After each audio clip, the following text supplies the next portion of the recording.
घटना आहे अकुलखेडा गावामधील. चोपडा तालुक्यातील एक अतिशय शांत, साधं आणि सर्वसामान्य गाव. पण एका शनिवारी सकाळी तिथे असं काही घडलं की संपूर्ण जळगाव जिल्हा हादरून गेला. संपूर्ण कथा ऐकण्यासाठी तुम्ही आपला हा व्हिडिओ शेवटपर्यंत बघा आणि सोबतच व्हिडिओ कुठून पाहताय हे देखील कमेंटमध्ये नक्की सांगा. सकाळचे सुमारे 10 वाजले होते. गावातील लोक आपापल्या कामामध्ये व्यस्त होते.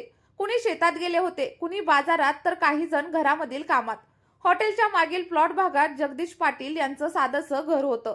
त्या घरामध्ये त्याची पत्नी अनिता, मुलगा हर्षल आणि चौथीमध्ये शिकणारी मुलगी तनुजा राहत होते. बाहेरून पाहिलं तर हे सगळं कुटुंब अगदी सामान्य आणि शांत दिसायचं. पण त्या दिवशी घराच्या 4 भिंतींमध्ये एक भयंकर असा अध्याय लिहिला जाणार होता. अनिता जगदीश पाटील, वय वर्ष 30, 2 मुलांची आई, संसार सांभाळणारी आणि गावामध्ये मिळून मिसळून राहणारी एक स्त्री. आणि दुसरीकडे देवानंद सुभाष धनगर, वय वर्ष 26, राहणार भामपूर आणि तालुका शिरपूर. तो देखील विवाहित होता. पण या दोघांच्या आयुष्यामध्ये एक समान असा धागा होता. 4 ते 5 वर्षांपासून सुरू असलेले गुप्त असे प्रेमसंबंध. दोघांची ही ओळख विवाहानंतर सोशल मीडियावरती झालेली होती. सुरुवातीला साध्या गप्पा, मग रोजचे मेसेजेस आणि हळूहळू भावना आणि त्यानंतर भेटीगाठी. गावात कुणालाही संशय न येऊ देता हे नातं वाढत गेलं. देवानंद इतका गुंतला होता की त्याने आपल्या छातीवरती अनिताचा फोटो म्हणून टॅटू काढून घेतला होता. जेव्हा त्याच्या पत्नीने तो टॅटू पाहिला तेव्हा तिने त्याला सोडून दिलं. त्याचं घर तुटलं, संसार मोडला. पण त्याचं अनितावरचं आकर्षण मात्र कमी झालं नाही. मात्र काही दिवसांपासून अनिता त्याला प्रतिसाद देत नव्हती. त्याचे फोन कॉल्स उचलत नव्हती, मेसेजेसला उत्तर देत नव्हती. कदाचित तिला आपल्या कुटुंबाची जाणीव झालेली असेल, कदाचित तिला भीती वाटू लागली असेल, किंवा मग कदाचित हे नातं ती संपवू इच्छित होती. पण देवानंदच्या मनात मात्र अस्वस्थता वाढत गेली. संशय, राग आणि मालकी हक्काच्या भावना. जर तू माझी झाली नाहीस तर कुणाची देखील होऊ देणार नाही. आणि अशा विचारांनी त्याचं मन व्यापलेलं होतं. आणि त्या शनिवारी सकाळी त्याने एक भयंकर असा निर्णय घेतला. तो बाईकवरून थेट अकुलखेडा गाठतो. गाव शांत होतं. कोणालाही कल्पना नव्हती की एका प्रेमकथेचा शेवट रक्तरंजित होणार आहे. तो अनिताच्या घरी जाऊन पोहोचला. घरामध्ये त्यावेळी अनिता एकटीच होती. मुलं शाळेमध्ये आणि पती कामानिमित्त बाहेर. काय संवाद झाला असेल, भांडण, समजावणी, विनवण्या की आरोप प्रत्यारोप, काहीच माहीत नाही. आणि पोलीस तपासानुसार दोघांमध्ये काही काळापासून तणाव होता. मोबाईलचे कॉल रेकॉर्ड्स, चॅट्स आणि लोकेशनची हिस्ट्री तपासण्यात आली.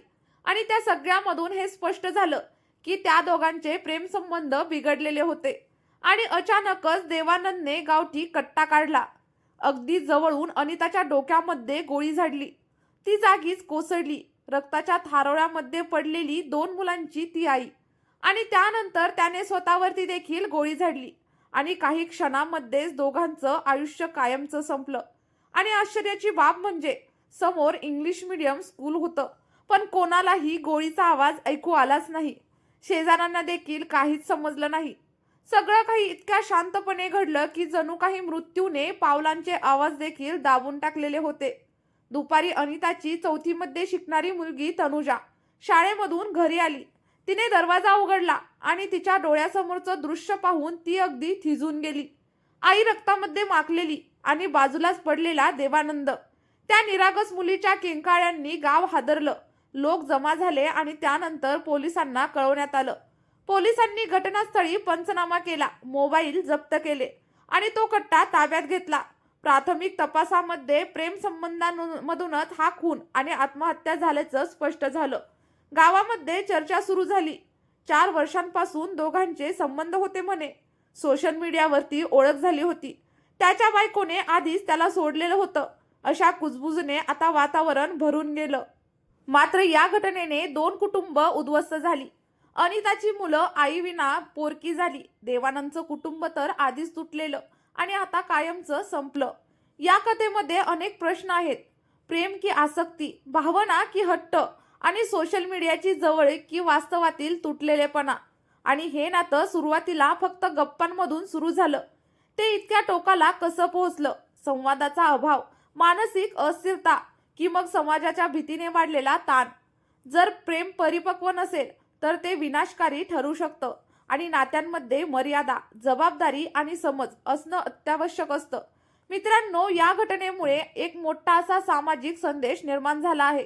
गुप्त संबंध, भावनिक गुंतवणूक आणि असंतुलित अपेक्षा यांचा शेवट अनेक वेळा शोकांतिकेमध्ये होतो.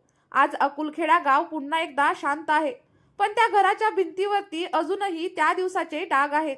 2 मुलांच्या डोळ्यात अजूनही आईचा शेवटचा चेहरा आहे. एक प्रेमकथा जी सुरुवातीला अगदी स्वप्नासारखी वाटली, पण शेवटी मात्र दुःस्वप्न ठरली. मित्रांनो, या कथेमधून आपण नक्की काय शिकलो? नात्यांमध्ये संवाद ठेवा. चुकीच्या मार्गावरती पाऊल टाकण्याआधी आपल्या कुटुंबाचा 100 वेळा विचार करा. आणि सर्वात महत्त्वाचं म्हणजे आपल्या भावनांवरती नियंत्रण ठेवा. कारण एका क्षणाच्या निर्णयाने संपूर्ण आयुष्य संपतं आणि मागे उरतात फक्त अश्रू, पश्चाताप आणि न संपणारे प्रश्न.